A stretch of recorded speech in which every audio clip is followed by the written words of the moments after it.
Abra a Bíblia em João, por favor, no capítulo 14. João, capítulo 14. Nós vamos terminar o capítulo 14 hoje. Lembrando que nós estamos pisando em solo muito sagrado. Jesus está aqui falando intimamente aos seus discípulos. Tudo que ele está dizendo aqui do capítulo 13 até o fim do capítulo 17, ele está falando para crentes, aplica-se, portanto, aos que são dele, não é para todo mundo, é para os que se arrependem e creem. E é curioso que são apenas poucas horas, estas que Jesus passou com os discípulos durante a ceia, sua última ceia com eles, até o momento em que ele foi preso e levado para o seu injusto julgamento, crucificação, sepultamento. Poucas horas, o início da noite de quinta até o meio da madrugada de quinta-feira.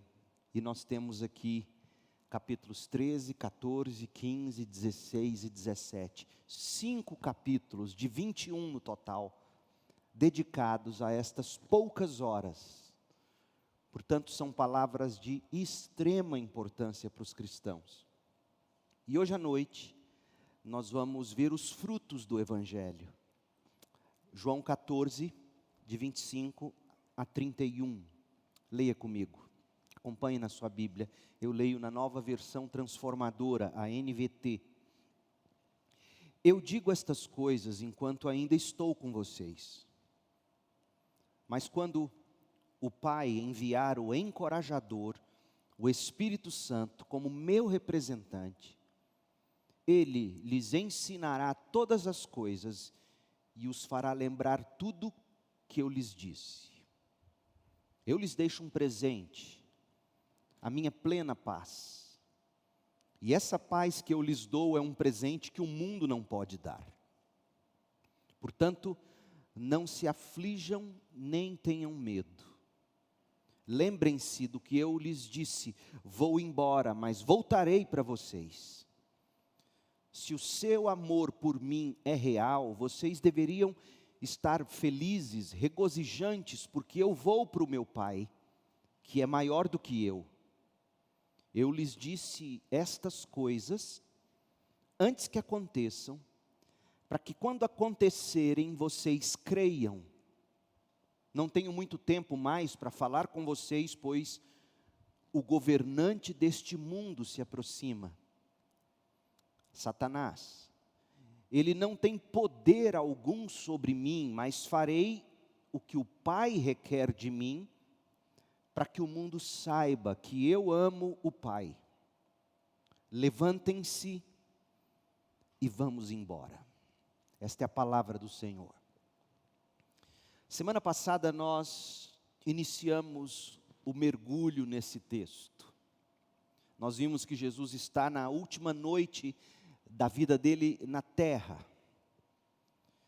E o que ele faz é preparar seus apóstolos para viverem bem e morrerem bem, segundo os propósitos do céu. Porque tem muita gente hoje ensinando o que é viver bem, o que é morrer bem.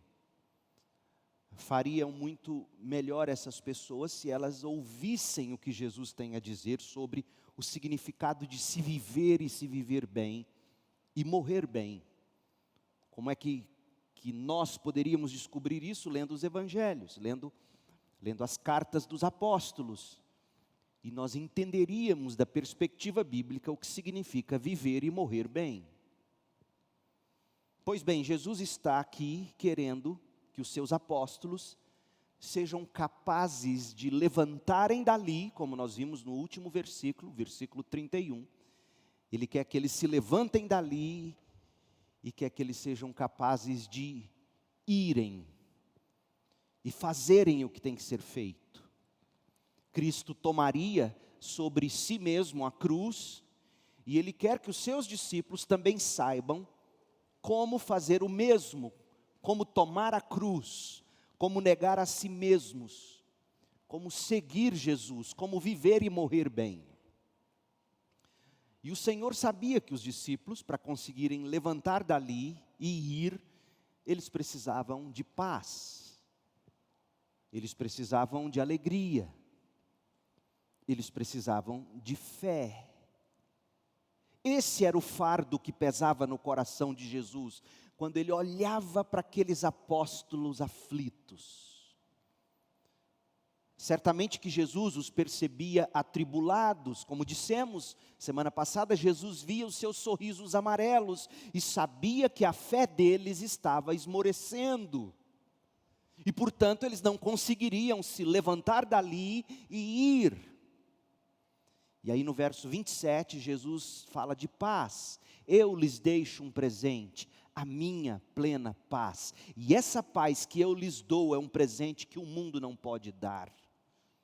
Portanto, não se aflijam, nem tenham medo. Tenham a minha paz. E aí, no verso 28, ele fala da alegria. E é interessante, como veremos, mas note desde já no verso 28, a partir da metade do versículo, onde está a fonte da alegria. Está fora de nós mesmos. Está no relacionamento de outras pessoas. É muito interessante. Se você não perceber isso, você não vai entender o que é de fato alegria. Verso 28. Se o seu amor por mim, diz Jesus, se o amor de vocês, meus apóstolos, por mim é real, vocês deveriam estar felizes, alegres, regozijantes. Por quê? Porque eu vou para o Pai, que é maior do que eu. A alegria de saber que vocês irão, a alegria de saber que eu irei para o Pai, e o Pai sendo maior do que eu, e esse meu relacionamento com Ele, relacionamento este que eu tive desde antes da fundação do mundo, isso deveria ser a fonte do regozijo de vocês. Eu vou para o meu Pai. Como é que isso é fonte de alegria para nós? A gente vai chegar lá. Então Jesus falou da paz no verso 27, ele falou da alegria no verso 28, e ele fala da fé no verso 29. Eu lhes disse estas coisas antes que aconteçam, para que quando acontecerem, vocês creiam, vocês tenham fé. Fé, não na fé, fé nas coisas que Jesus disse. Isto é fé. Fé nas coisas que eu vos tenho dito, para que vocês creiam no que eu tenho dito, tenham fé no que eu tenho dito. Portanto, eram essas coisas que Jesus desejava aos seus apóstolos, antes de eles se levantarem e partirem dali, antes de Ele próprio, Jesus, sofrer e morrer. De fato, o resultado prático esperado por Jesus nesses versículos, naquela noite, paz, alegria, fé, é o resultado da vida e da obra de Jesus Cristo. É o resultado do Evangelho como um todo. É o resultado do que diz o Evangelho de João e a Bíblia como um todo. Paz, alegria e fé. Todo mundo quer isso. E ninguém consegue se levantar e prosseguir se não tiver paz, alegria e fé.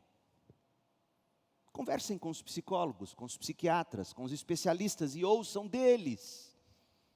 O que eles mais identificam naqueles que estão sofrendo na alma, de algum modo lhes falta a paz, a alegria e a fé, a esperança para continuar. Esses frutos, paz, alegria e fé, são poderosos, gente, para transformar o ser humano de dentro para fora.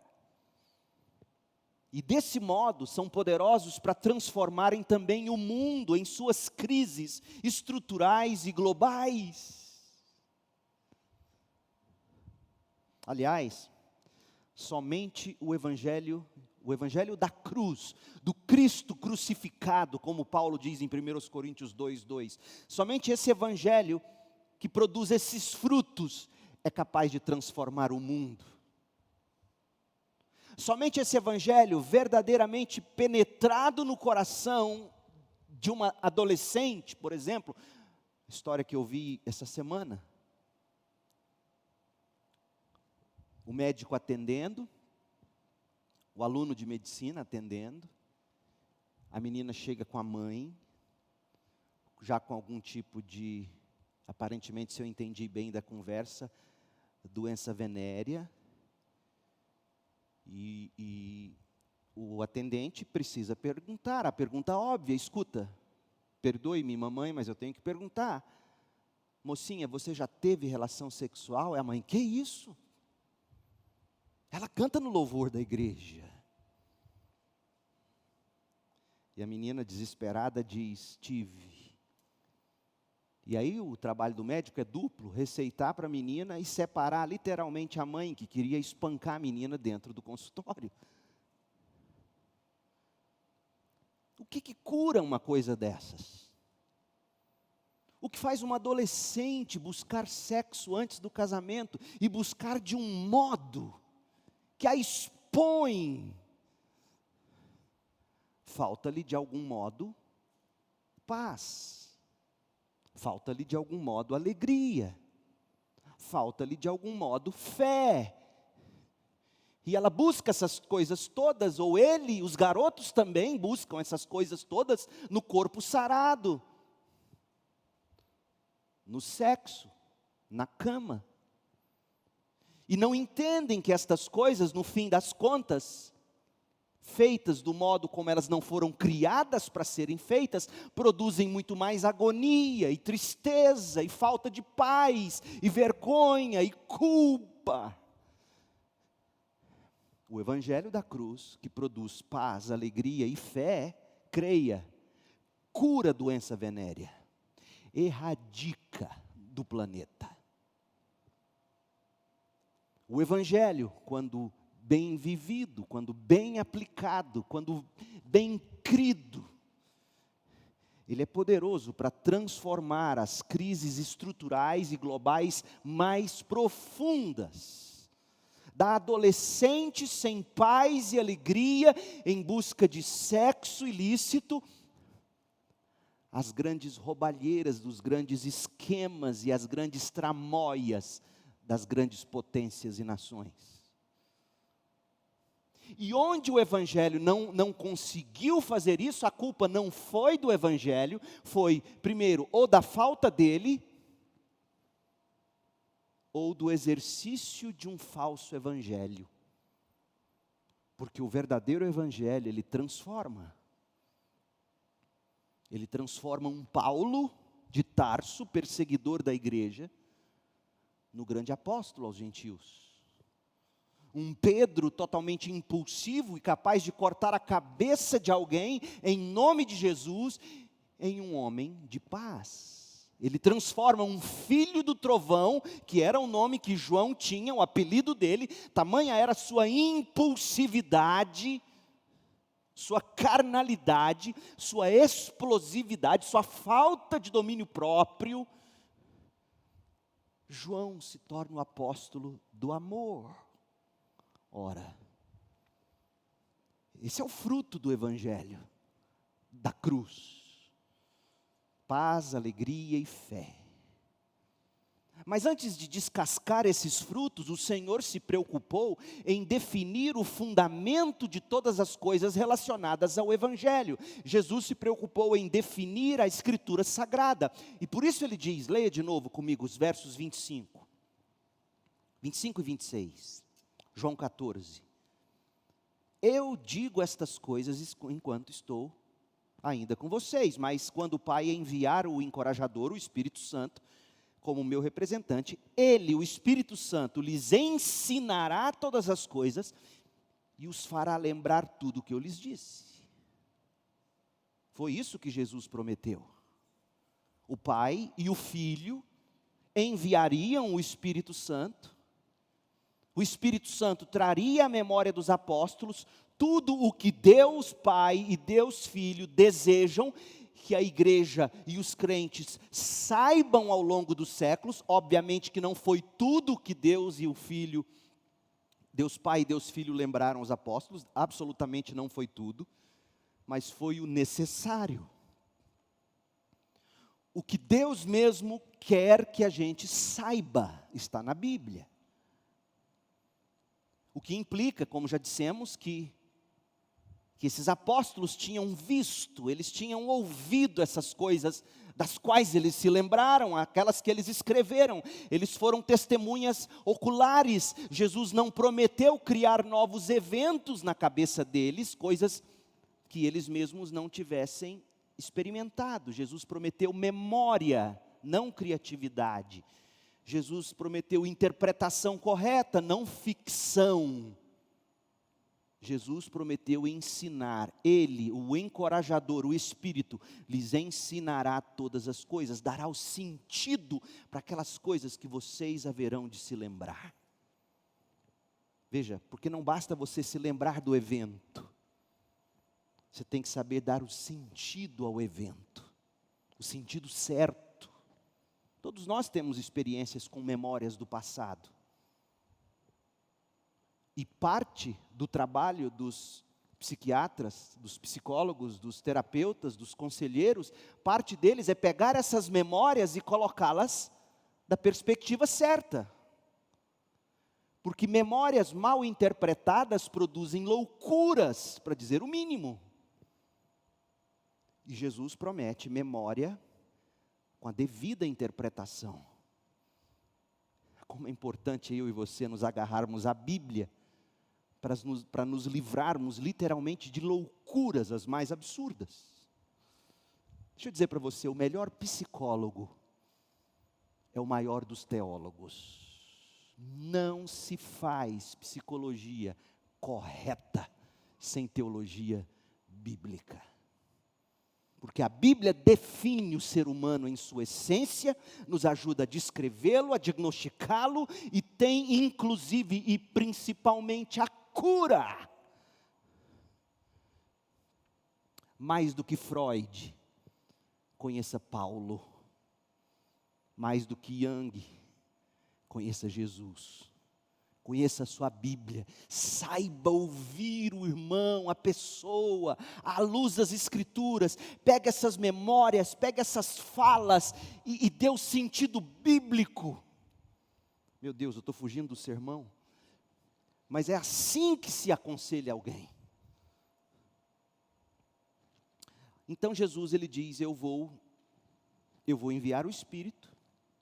Esse Espírito vai formar o Novo Testamento através de vocês, da memória de vocês que eu darei a vocês pelo Espírito, da interpretação que vocês terão pelo Espírito. E todo aquele que crer nas minhas palavras, crerão porque o Espírito abriu a mente deles. Nós vimos isso hoje de manhã, os discípulos no caminho de Emaús. A Bíblia diz que Deus, Cristo mesmo, abre o entendimento daqueles dois. O Espírito abre o entendimento deles. O Espírito abre o nosso entendimento, o Espírito nos dá a compreensão da palavra. E agora o palco está montado. Jesus diz que esse evangelho que produz paz, alegria e fé, esse evangelho tem um fundamento. E este fundamento é a Bíblia Sagrada. Agora, olhe para os versículos 27 a 31 e deixe Jesus colocar em você a paz, a alegria e a fé dele, da maneira como ele o fez com os discípulos naquela noite. Porque Jesus colocou no coração deles paz, alegria e fé, através de suas palavras. E é isso que ele faz hoje conosco, aqui e agora. Ele está pronto para colocar no seu e no meu coração paz, alegria e fé. Mas aí você pode dizer, pastor, mas eu já sou crente. Eu sei. E o grande erro dos crentes é achar que o evangelho não é para eles. Foi no momento em que foram salvos, depois disso, eles não precisam mais do evangelho. Esse é o maior erro dos evangélicos.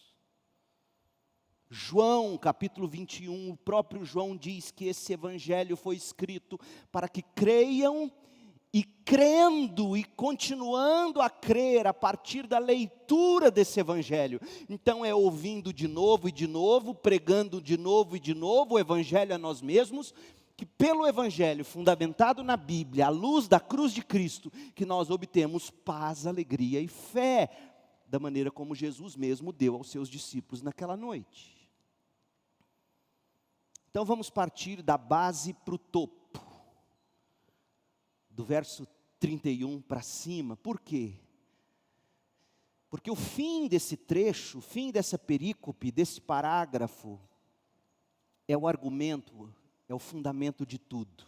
Ou seja, Jesus vai dizer que eles só poderão ter paz, ou têm paz, alegria e fé por causa da obra da cruz. A cruz produz vida plena, paz, alegria e fé. Olha o verso 30, João 14, 30.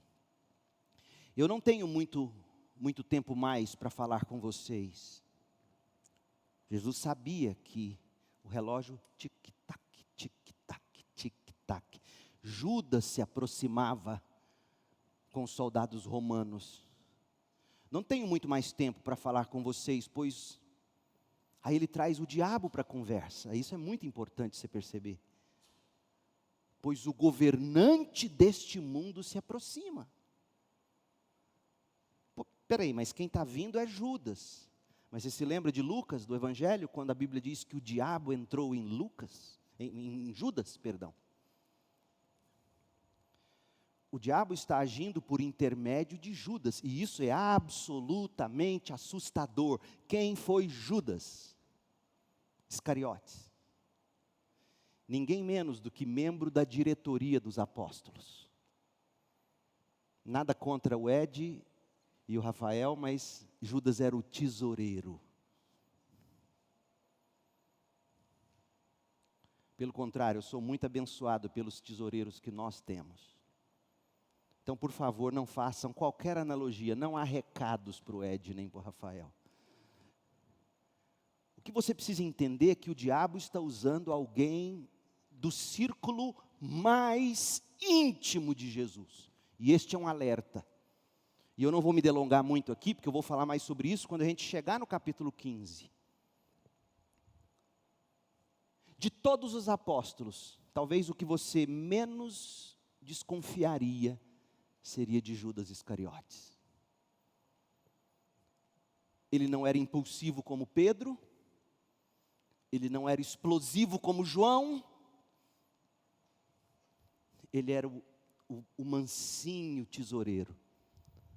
Que, aliás, quando levantou da mesa e saiu, eles pensaram, ele está indo comprar comida para os pobres. Olha.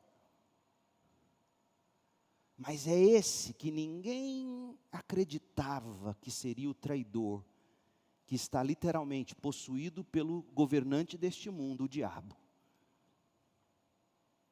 Meu Deus. Crente, você cresceu na igreja. Você foi batizado, você teve cargo, você serviu, você fez grandes coisas um dia. Olhe para a história de Judas. Cuidado, são pelos frutos. Mas isso é João 15. Nós vamos chegar lá. E aí Jesus diz, sim, o governante deste mundo se aproxima, mas ele não tem poder algum sobre mim. Meu Deus. A absoluta soberania de Deus Pai e de Deus Filho. E aí Jesus diz no verso 31, o que eu farei não é o que o diabo quer. O que eu farei é o que o meu Pai requer de mim. Leia João 14, 31. Eu irei para a cruz, mas eu não irei para a cruz porque o diabo quer me pregar na cruz. Não é por isso. Eu vou porque é isso que o Pai requer de mim. O diabo é só o garçom de Deus. Esse é Deus, que usa até o diabo para a sua própria glória. Ah, eu sei que eu criei treta no YouTube agora, mas essa é a verdade. O governante deste mundo se aproxima, ele não tem poder algum sobre mim.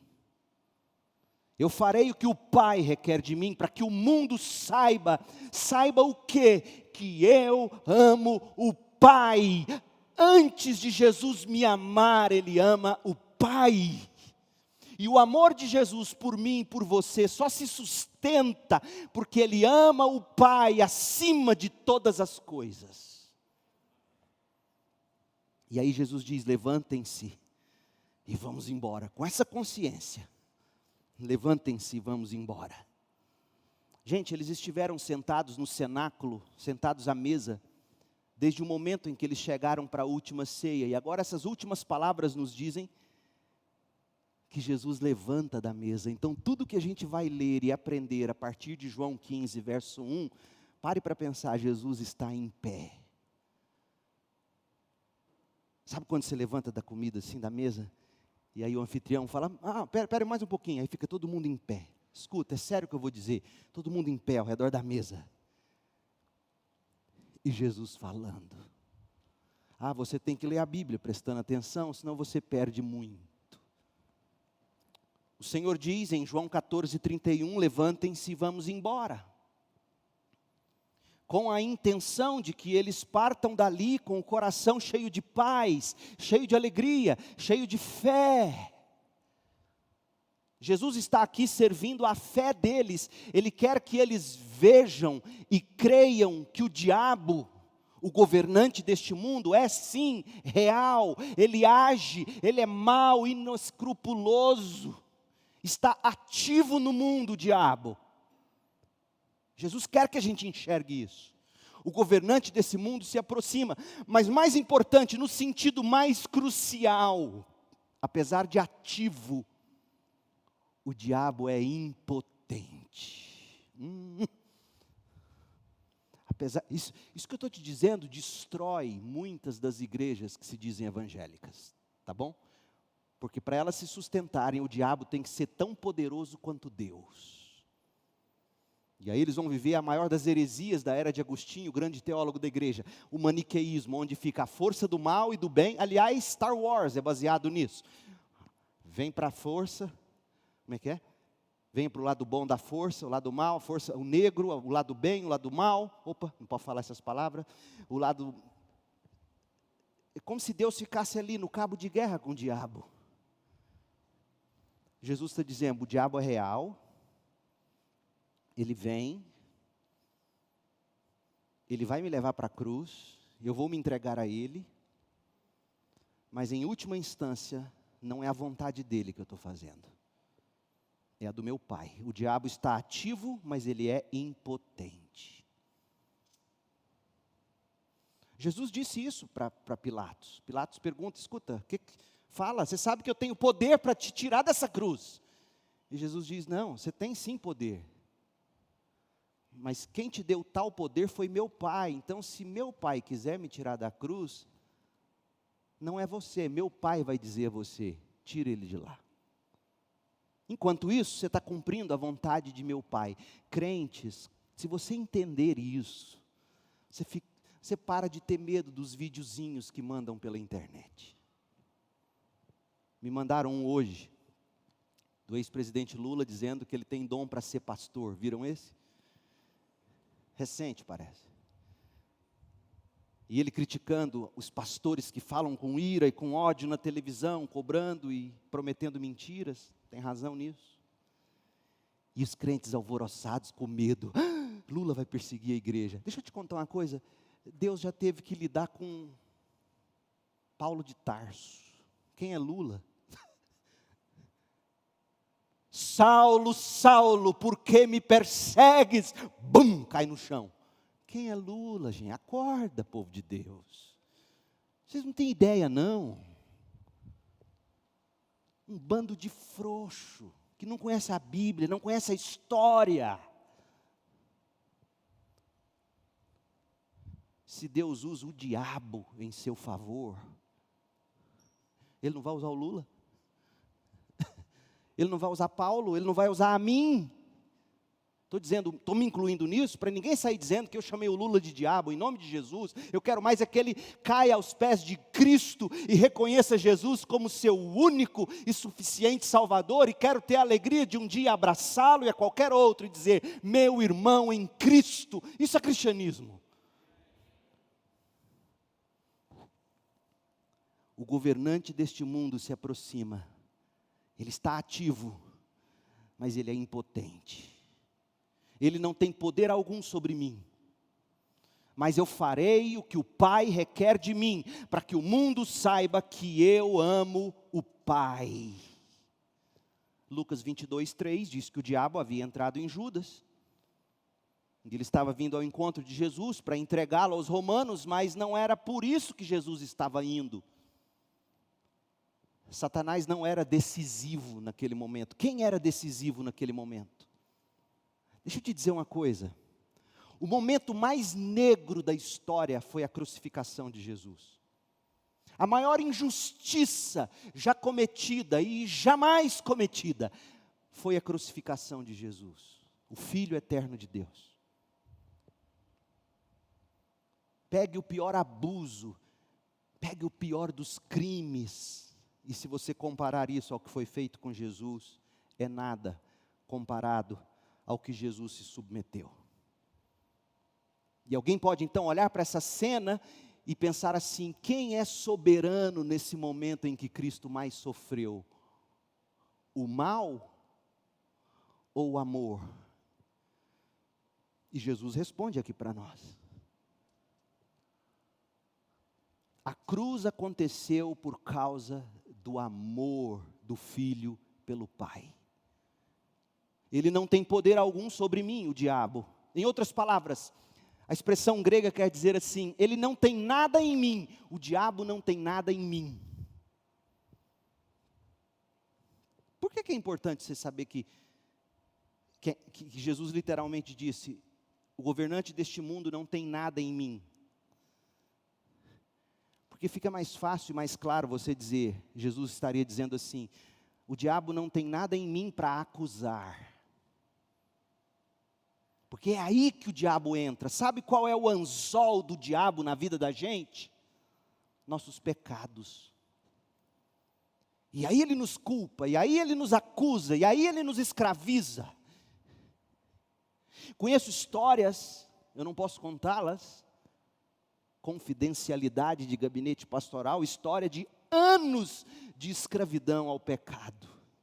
Anos em que o diabo pega aquele pecado na vida do sujeito, põe o anzol e diz: é meu.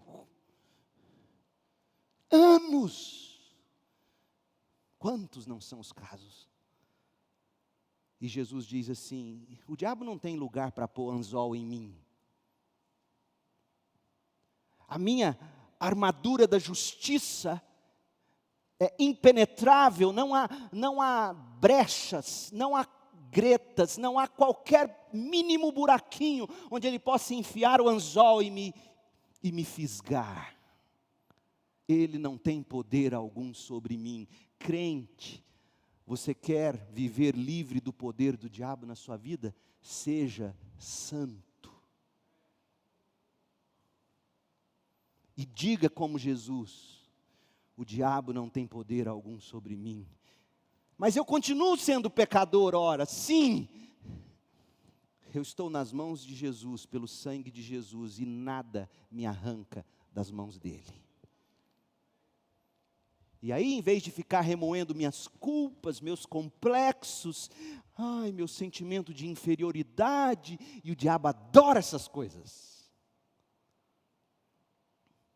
Você deveria se lembrar de quem você de fato é em Cristo Jesus. Então, se o diabo não é o que está aqui no controle, se não é o mal, se o diabo não tinha poder algum sobre Jesus, por que ele seria preso? Por que ele morreria? E ele responde, verso 30, parte B em diante: o governante deste mundo, Satanás, se aproxima, ele não tem poder algum sobre mim, mas eu farei o que o Pai requer de mim. Satanás não é a explicação para o Calvário. É a obediência de Jesus que é a explicação para a cruz. Eu farei o que o meu Pai requer de mim. Levantem-se, vamos embora. Quero que vocês saibam, disse Jesus a eles, e quero que o mundo também saiba, que a traição de Judas, a negação, a mentira demoníacas não estão governando esta noite. O amor, meu amor pelo Pai, governa esta noite. Não é a maldade de Judas, não é a mentira de Judas, não é o ciúme ou a maldade dos fariseus, não é a covardia dos romanos, não é nada disso. Crente, como isso mudaria a forma de nós sofrermos debaixo das mãos das injustiças. Como é triste ver crente batendo boca em rede social, sem entender que o que está governando este mundo é o amor do Filho pelo Pai. O amor estava governando aquela noite. Jesus diz que estava obedecendo ao Pai dele, para que o mundo saiba que eu amo o Pai, verso 31. Jesus estava dizendo, eu não sou controlado pelas mentiras de testemunhas falsas. Quem dirige a minha vida não são os juízes corruptos dos romanos. O diabo só faz o que faz, porque é o que o meu Pai quer. Que humilhação por Satanás, hein? Ele odeia saber disso. Você só faz isso, miserável, porque o Pai quer. O que está controlando tudo isso é o meu amor pelo Pai. Desse modo, que fique claro, crentes, o que está na raiz da cruz de Jesus não é a coerção do mal, é a concordância do amor. É Jesus abraçar com amor e alegria a vontade do Pai e dizer, este é o meu projeto de vida. A raiz do Calvário remete para bem antes da criação do mundo, remete à Trindade eterna, em que Deus Filho sempre amou infinitamente Deus Pai e vice-versa. João 14:31, farei o que o Pai requer de mim, para que o mundo saiba que eu o amo. Esqueça a maldade de Judas, esqueça o diabo. Não no sentido de varrer para debaixo do tapete, porque Deus mesmo cuidará de fazer justiça. Mas concentrem-se. Sabe por que é importante você saber disso? Porque nas horas em que a gente mais sofre, a gente é tentado a jogar a culpa no pai abusivo, no outro, no governo, na esquerda, na direita, no Bolsonaro, no Lula, na sogra, no cachorro. A gente acha que quem está dominando a cena são essas coisas, essas pessoas. E Jesus diz, olha, tire os olhos de Judas. Tire os olhos do diabo, coloque os olhos no meu amor pelo meu Pai. E no momento, eu sei, eu também sofro. Eu sei o que é sofrer, eu tenho filhos, eu sei o que é vê-los sofrer. Eu sei o que é viver nesse tempo em que a gente está vivendo, onde no mesmo dia eu tenho que sorrir com a notícia que chega, nasceu saudável, ao mesmo tempo a morte de vários na mesma família. Eu sei o que é isso, eu tenho um coração de carne. Nas horas de maior sofrimento, a gente é tentado a achar que quem está tendo domínio de tudo é o diabo, é alguém. E Jesus diz, não, não é. Não tenham ódio de Judas, não tenham ódio dos romanos, não tenham ódio dos judeus, não tenham ódio dos fariseus. Porque em última instância o que me leva à cruz não é a maldade dos homens, é o meu amor pelo Pai. Seja livre, crente, entenda isso. Isso aqui é culto de libertação. Se você entende que em última instância o que lhe acontece é por causa do amor do Filho pelo Pai, você consegue ter paz. Você percebe como Jesus já está dando paz, sem precisar falar de paz. Jogue as armas no chão, Pedro.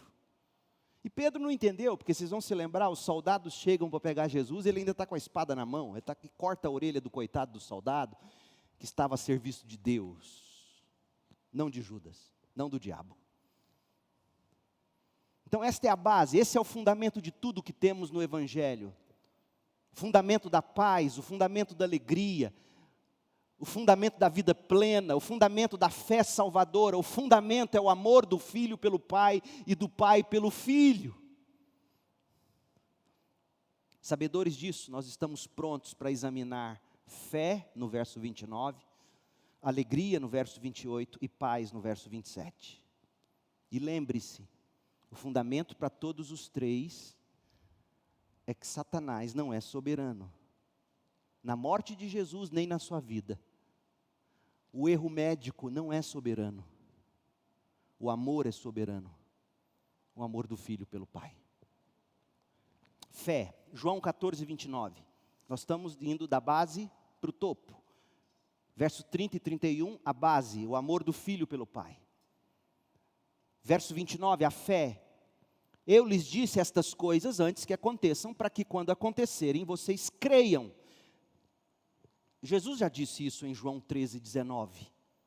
Lembra? João 13, 19, eu lhes digo isso antes, ou de antemão. Ele estava se referindo à traição de Judas Iscariotes.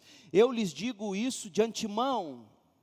Eu anuncio o traidor de antemão, para que quando acontecer, vocês creiam que eu sou. Olha o título divino. Eu sou aquele de quem falam as Escrituras. Em outras palavras, além de todas as coisas que acontecem a Jesus, além de todas as coisas que Jesus faz e fez, e por isso, e por si só, o que Jesus faz, o que Jesus fez, o que Jesus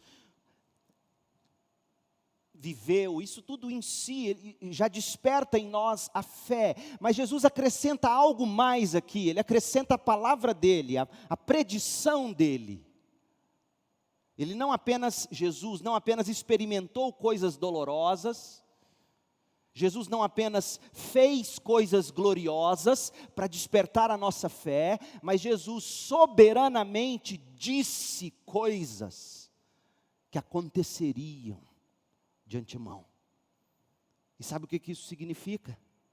Que todos os acontecimentos da história de Jesus são tecidos pelos fios da soberania de Deus. É isso que ele está dizendo. Eu sei o que vai acontecer, é o plano do meu Pai. E eu estou dizendo isso para que quando tudo acontecer, vocês caiam em si e entendam. É o plano soberano de Deus. O objetivo da previsão de Jesus é deixar claro quem está no comando. Não é Satanás, não é Pilatos, não é Herodes, não são os judeus, não são os soldados, não é Judas. O Pai está no comando. Você tem dúvida disso? Deixa eu te dar um outro texto bíblico que é ainda mais claro. Abra em Atos 4, 27. 4, 27 de Atos. Pedro está pregando, e ele diz, tudo que vocês fizeram, fazendo referência aos judeus, aos fariseus, no que diz respeito a ter crucificado Jesus, tudo que vocês fizeram, porém, tudo isso havia sido decidido de antemão, pela vontade de Deus. Na verdade, isso aqui é a oração que os apóstolos estão fazendo. Todos os judeus, todos os romanos, todos aqueles que julgaram injustamente Jesus, pregaram ele na cruz, acabaram com a fama dele, humanamente falando, tudo isso aconteceu porque Deus havia decidido de antemão que assim era a vontade dele. E por ordem do Pai, o Filho está em comando.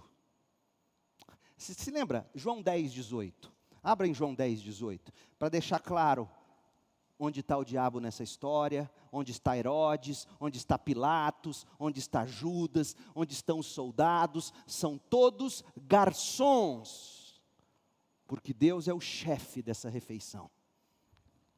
João 10, 18. Ninguém tira a minha vida. Eu mesmo dou a minha vida. Eu tenho autoridade para entregar a vida e também para tomar a vida de volta, pois foi isso que meu Pai ordenou de antemão. Portanto, diz o Senhor aos apóstolos que estavam vacilantes na fé, e Jesus diz o mesmo a nós hoje: confiem em mim, tenham fé. Coloquem a sua fé no nosso trabalho soberano, Deus Pai e Deus Filho. Coloque sua fé no nosso poder divino. O mal não tem qualquer vantagem sobre qualquer coisa. Em Cristo nós é que temos vantagem. Porque o amor é soberano, o amor do Pai pelo Filho, do Filho pelo Pai. E se isso foi verdade, como eu já disse, na hora mais sombria da história, a morte de Jesus Cristo, será também verdade na sua hora mais sombria.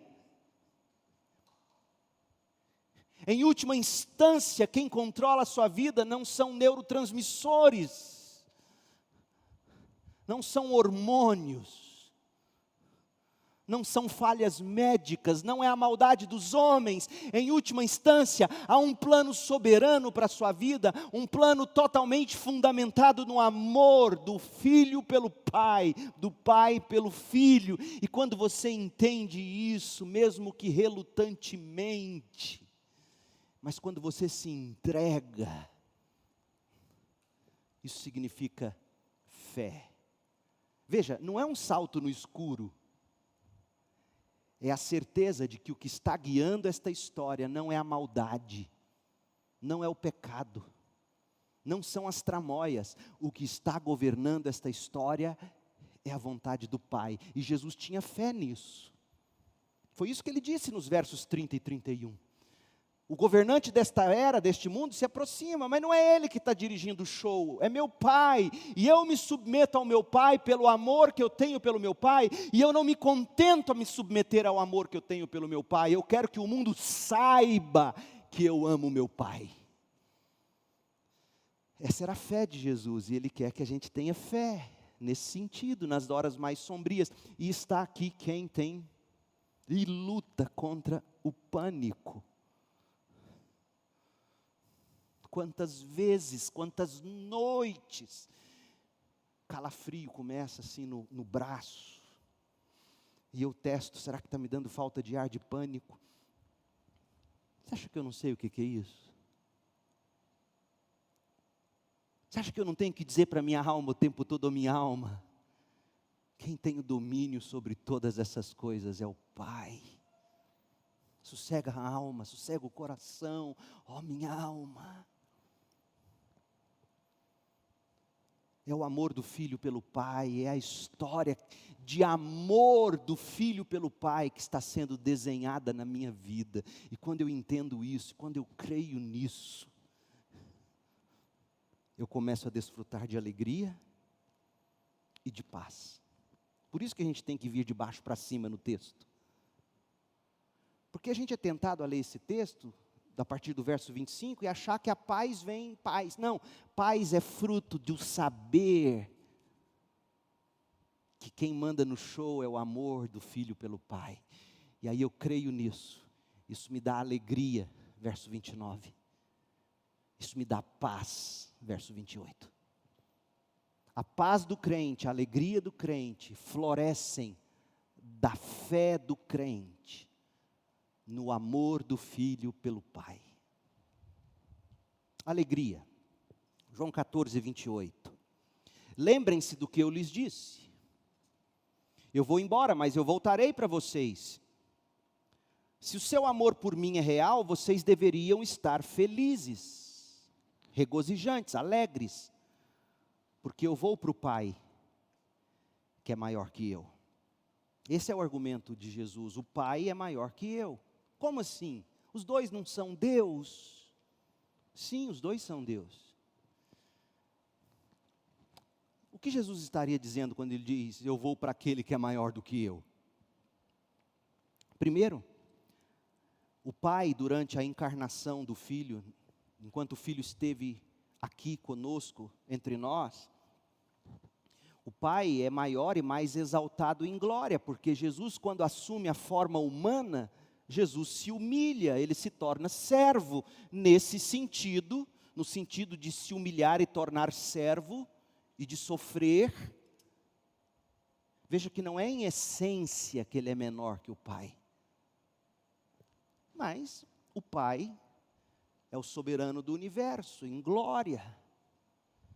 E o absurdo que eu ouvi essa semana de um pastor aqui da cidade, meu Deus, eu não sei se eu mando chutar essa macumba, mas é um trem esquisito. O cara diz assim: Deus é o Pai da glória.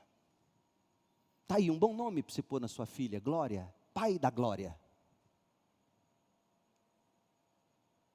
Deus é o Pai da glória. Se Ele é o Pai da glória, quem é você? Você é a glória de Deus. Afasta-te de mim, Satanás. Deus é a sua própria glória.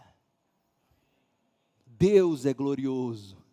Eu reflito essa glória. Eu não sou essa glória. Eu não tenho essa glória em mim mesmo, assim como a lua é invisível quando o sol não bate nela e ela reflete de volta a luz. A gente só enxerga a lua porque o sol a ilumina. A lua sem o sol, nós não haveríamos.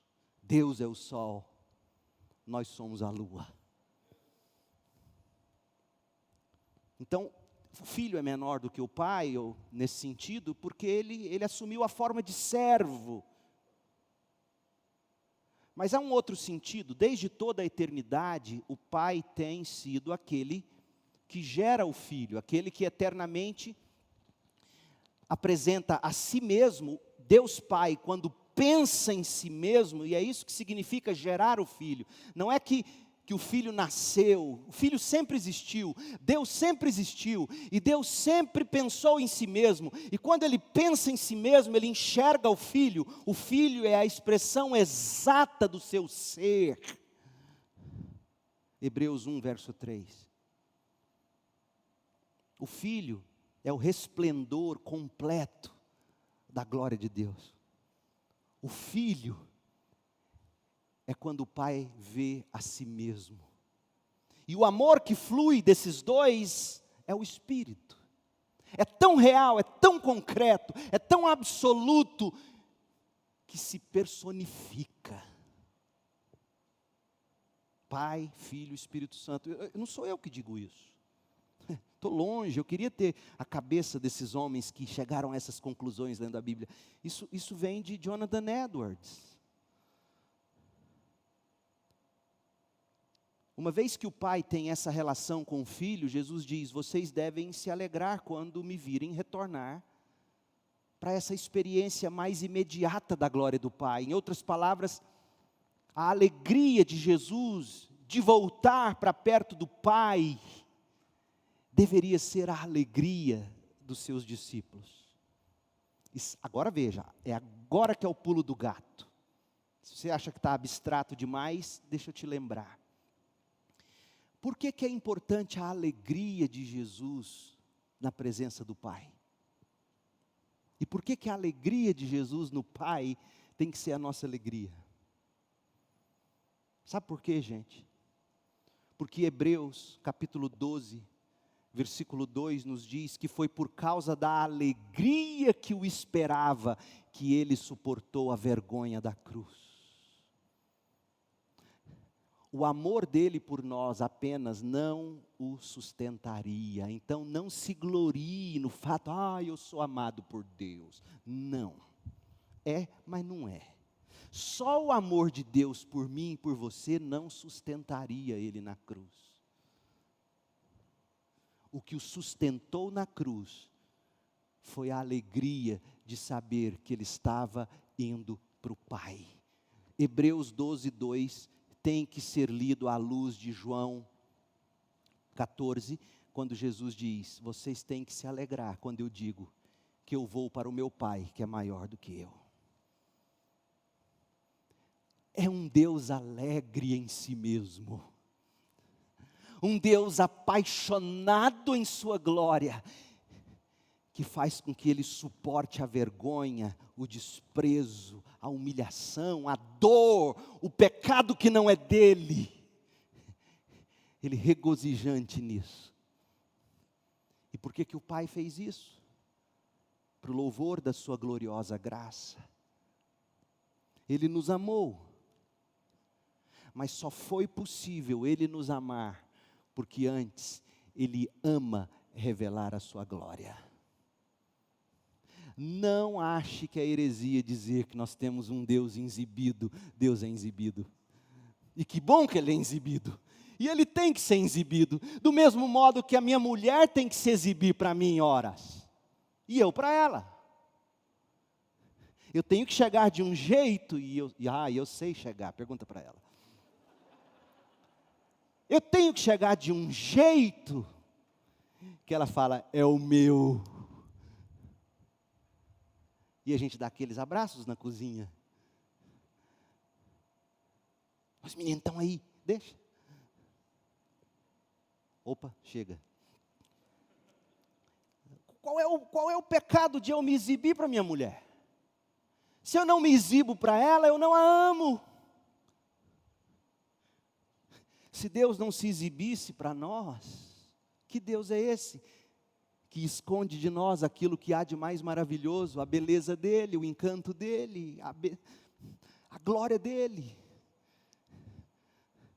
Dá vontade de escrever um hino, Deus é exibido, aleluia. A beleza dEle me encanta, a beleza dEle me atrai. A alegria dele nele mesmo fez ele suportar a cruz que me salvou. Ele ir para o Pai e alegrar-se no Pai é a minha alegria. Porque o amor dele por mim é o derramar desse amor do Pai pelo Filho e do Filho pelo Pai. É o copo cheio que se derrama. Não houvesse esse amor dele por ele, não seria derramado em nós. Ele nos ama, e como nos ama? Porque Deus amou o mundo a tal ponto.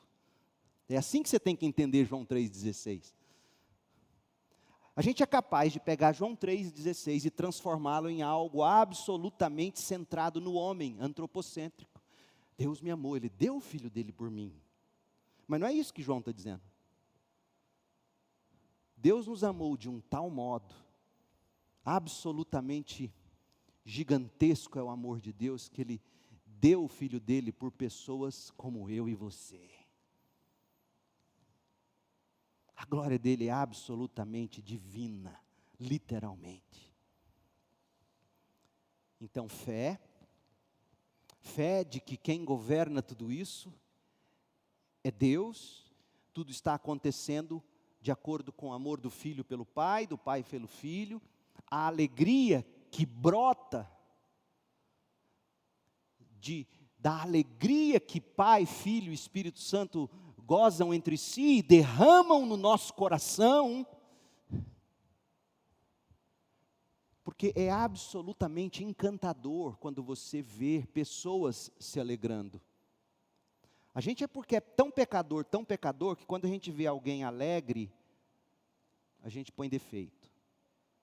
Mas quando a gente consegue ultrapassar a inveja e o pecado, digamos, existe cena mais linda do que você de repente num parque ver um casal de idosos juntos, namorando, digamos, caminhando. Quantas vezes eu nas minhas caminhadas eu já vi isso, e isso delicia meu coração, ou seja, a alegria está em o Leandro contemplar aquela cena maravilhosa de alegria entre o velhinho e a velhinha. O menino brincando com seu cachorro. Veja, a alegria está em vermos outros alegres, essa é a alegria. E Deus nos chama para essa alegria. Veja a minha alegria no Pai, a alegria do Pai em mim, alegre-se nisso. Faça da cena da sua alegria a alegria do Pai. Tire os olhos de você. A paz. João 14, 27. Eu lhes deixo um presente, a minha plena paz. Quem tem fé tem alegria, quem tem alegria desfruta de paz. Não tem como ter paz se você não tem alguma alegria. Eu lhes deixo um presente, a minha plena paz, e essa paz que eu lhes dou é um presente que o mundo não pode dar. Portanto, não se aflijam nem tenham medo. Nas últimas horas da sua vida, na última noite da sua vida, Jesus está ajudando você e a mim a nos tornarmos corajosos e cheios de paz. A paz que Jesus tem em mente pode muito bem incluir a paz de um novo céu, da nova terra, mas não é dessa paz que ele está falando, porque ele começa o capítulo dizendo: não se turbe o vosso coração, não se aflijam, não tenham medo. Ele tem em vista o coração, a paz do coração, o destemor e as águas tranquilas do seu coração nas horas mais angustiantes desta vida. Ele quer que o povo dele, ele quer que as ovelhas dele agora, nesta vida, estejam livres da ansiedade e do medo paralisante. Porque medo nós temos. Alguma ansiedade nós temos. O problema é quando isso nos paralisa. Outra coisa importante, Jesus não está falando da paz das boas circunstâncias. Claro que não. Porque Jesus sabe que o único tipo de paz ao coração que o mundo pode dar é a paz de espírito baseada em boas circunstâncias. É a paz dos que dizem: graças a Deus está chegando a vacina. Não. Graças a Deus há um Deus a quem eu rendo graças. Essa é a paz. Pegou a visão, crente? A paz que o mundo dá é o tipo de paz que você tem um salário, consegue pagar um plano de saúde, consegue contar com a aposentadoria. E aí, enquanto você sabe que tem essas coisas, você sente paz. E como é triste ver gente brigando, porque tem que todo mundo ficar trancado, todo mundo ficar em casa, e muitos desses, graças a Deus, têm um salário público, uma aposentadoria pública, louvado seja Deus, mas milhares e milhares e milhares e milhares não têm e não vai cair do céu. Onde está a paz? A paz não está na forma como o mundo dá, não está baseado em circunstâncias favoráveis, em boa saúde, em bons momentos, em boas realizações. O mundo só nos dá paz na medida em que o mundo consegue tirar de nós os problemas. Não é assim? Mas a paz de Jesus, ela existe nos problemas, com ou sem vacina, com ou sem cura, com ou sem remédio. Essa é a paz. Jesus diz no verso 27, essa paz que eu lhes dou é um presente que o mundo não pode dar. O que significa que essa paz vinda de Cristo não se baseia nas coisas que o mundo promete nos dar. Por acaso ontem eu estava assistindo um pedacinho do GNT, há muito tempo eu não assisto essas coisas, aí estava lá aquele homem bonito, aquele loiraço, que nome bonito aquele, rapaz. Como é que ele chama mesmo? Helbert, como é que é? Você sabe, hein, moço? Como é que chama a mulher dele? Hã? Fernanda Lima. Que casal bonito, aliás, ele é mais bonito que ela. E aí eles falando de consumismo. Aí ele falou, não, eu faço o seguinte, eu sou viciado em bicicleta. Então assim, tem hora que eu olho na parede da oficina da minha casa, eu falei, opa, o homem tem oficina na casa dele. Eu vejo lá 6 pneus diferentes. E aí eu me sinto culpado, porque eu não preciso de 6 pneus na parede. Aí sabe o que eu faço? Ou eu vendo mais barato, ou eu dou para alguém. E aquilo me traz uma paz. Ou seja, a paz que o mundo dá é a paz que faz você se ver livre de sua culpa de qualquer jeito. Sabe, dando jeitinho para não se sentir culpado. Não é disso que Jesus está falando. Jesus disse que nós teremos aflições neste mundo. João 16, 33, eu lhes falei tudo isso, para que vocês tenham paz em mim. Ou seja, quando vocês creem na minha absoluta soberania, vocês conseguem descansar. mesmo sem cura, mesmo sem vacina, mesmo em face do luto, mesmo em meio à dor. Quando vocês entendem que eu sou soberano, absolutamente soberano, porque quem é capaz de predizer o que aconteceu é só Deus. Quando vocês entendem que eu sou Deus, vocês conseguem vencer as aflições desse mundo. Vocês conseguem ter bom ânimo, fé, alegria, esperança e paz. Em outras palavras, a nossa paz não fará sentido para o mundo. Porque a gente vai ter paz quando tudo está caindo e a gente em paz. Por isso que Paulo escreveu, Filipenses 4:7, a paz de Deus que excede todo entendimento. Essa paz guardará o seu coração e a sua mente em Cristo Jesus. Ou seja, você tem paz na medida em que o seu coração e a sua mente estão em Cristo. Agora, como é que você vai ter paz em Cristo se você não sai do Instagram, não sai do Facebook, não sai do YouTube, não sai das notícias, não sai disso? Você sabe mais da pandemia do que sobre Paulo, meu Deus. Você quer ter paz nisso? Não é esse tipo de paz, você está buscando a paz do mundo, e a paz do mundo diz, a vacina chegou, acabou, ninguém contamina, graças a Deus, e se eu puder vacinar, eu vou vacinar. Não sou contra a vacina. Mas é absolutamente devastador ver crentes buscando a paz que o mundo dá, e somente ela. Quanta gente desperdiçando o câncer, quanta gente desperdiçando a pandemia, quanta gente desperdiçando o sofrimento, porque não guarda o coração e a mente em Cristo Jesus, e isso traz paz. E tantas vezes você não vai conseguir sozinho, e é por isso que você precisa da igreja, da comunhão, de relacionamentos discipuladores, de gente. Relacionar com pessoas, ouvir coisas que te remetam a Cristo Jesus.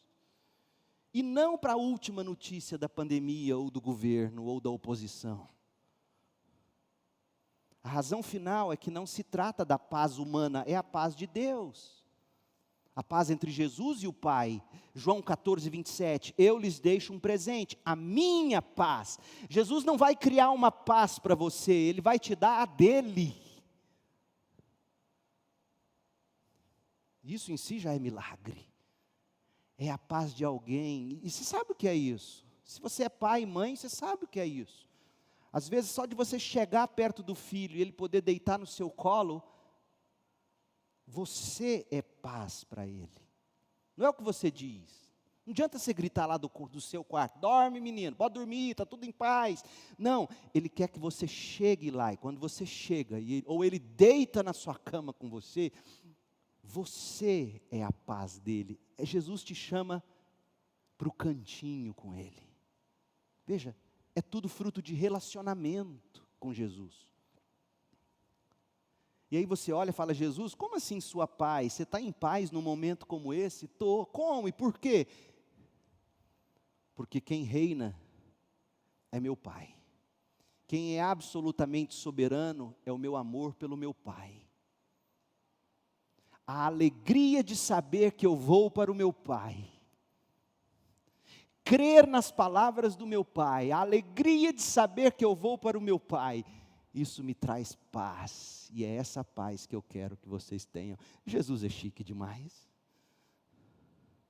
Então levante-se e vá. Vá com os frutos do Evangelho, levante-se e vá com a minha fé, diz Jesus. Fé que tenho na soberania do Pai sobre Satanás e sobre todas as coisas boas e más. Absorva essa fé de Jesus, tome a fé de Jesus como sua. Levante-se e vá com a alegria de Jesus. A alegria que Jesus tem na grandeza e na glória do Pai. Alegre-se nesse relacionamento triuno. Levante-se e vá com a paz de Jesus, paz que Ele tem no favor do Pai. Arrependa-se do seu pecado, creia, levante-se e vá com os frutos do Evangelho. Vá com paz, vá com alegria, vá com fé. Fé, alegria e paz que não são suas, não são do mundo. O mundo produz fé, o mundo produz esperança, o mundo produz paz. A gente sabe disso, mas não é disso que Jesus está falando, é absolutamente sobrenatural. O povo que vai consertar o Brasil não é a direita. A direita sem Cristo é desgraçadamente ruim também. É Cristo que conserta. A esquerda não, está provado, esquerda também não conserta. Olhe para a história, olhe para as Alemanhas, olhe para a China, olhe para Cuba, olhe para a Venezuela, olhe. Não é a esquerda, não é a direita, também não é o centro.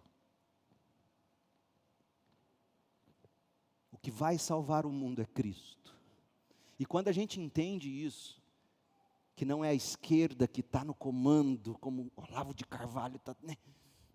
Quando a gente entende que o Pai está escrevendo essa história, e que o amor do Pai pelo Filho, e do Filho pelo Pai, é o determinante para tudo isso, quando você crê nisso, quando você se regozija no fato de que um dia você estará plenamente diante da alegria plena entre Pai e Filho,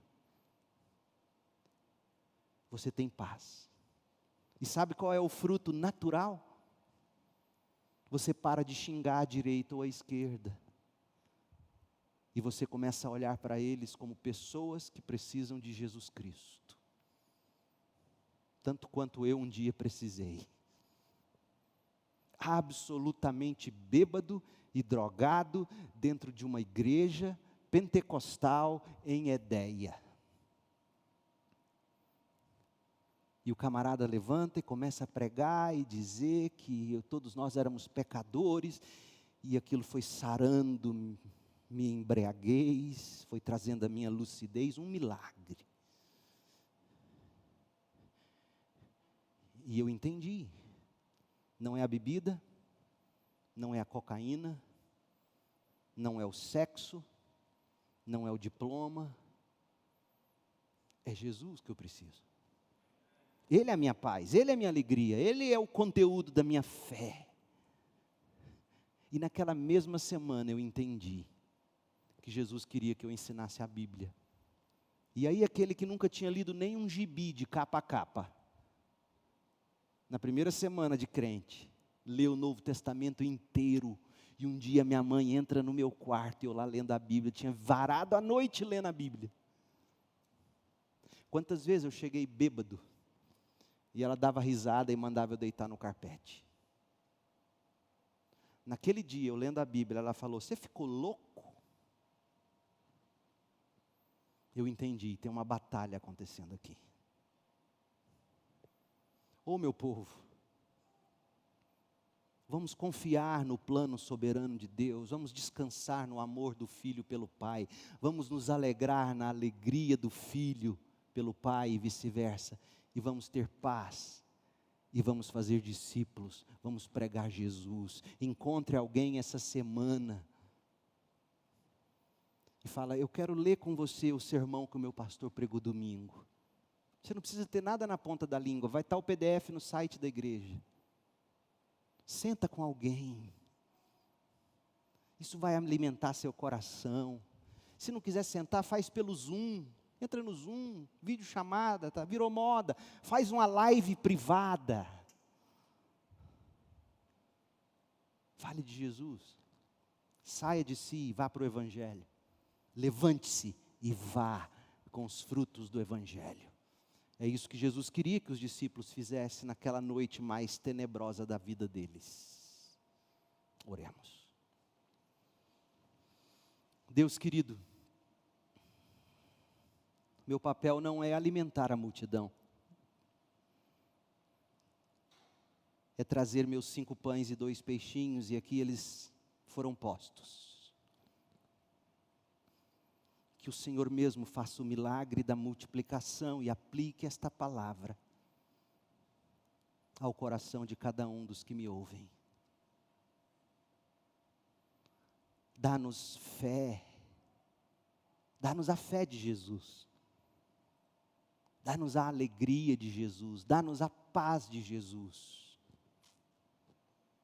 Dá-nos os frutos do Evangelho e faça-nos levantar daqui agora e irmos, com ou sem vacina, com ou sem resolução, irmos com fé, alegria e paz, falar de Jesus aos que estão perecendo, buscando a paz que o mundo dá,